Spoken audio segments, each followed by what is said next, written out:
Hello and welcome to LifePlan Legal Arizona's Estate Planning, Elder Law, and Probate Q&A. Today's question is, what is a pour-over will?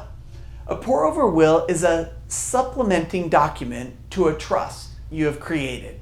I often tell my clients that few estate planning trusts are complete without an accompanying pour-over will. Think of a pour-over will as an instrument to pour or move any of your assets not specifically titled in the name of your trust into your trust. How about an example? Say you own a house, a car, a $10,000 life insurance policy, and a checking account with $5,000 in it. During the estate planning process, we determine it makes the most sense, in your case, to move the house into a revocable living trust and allow the life insurance to pass outside your estate plan through the beneficiary designation you previously established. Further, we leave your car titled in your personal name and similarly your checking account. When you pass away, your house will be handled under the trust as we moved it into the trust during the planning process. However, your car and your checking account were not moved into the trust.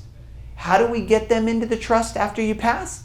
We create a pour-over will during your planning that pours everything, in this case your car and your checking account, into your trust.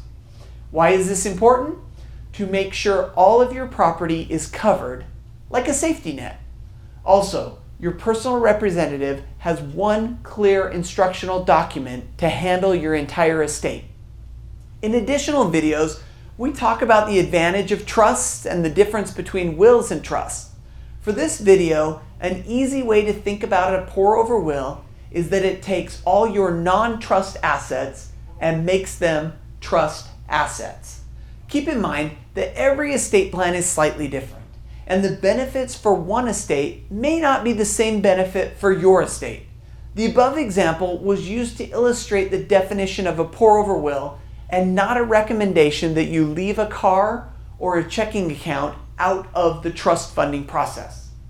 I recognize this explanation may have created additional questions for you, like what assets should be in my revocable living trust during my life, and what should be in the pour-over will. Should I leave my life insurance policy to the trust? Are cars a good asset to fund a trust with? And other specific trust questions.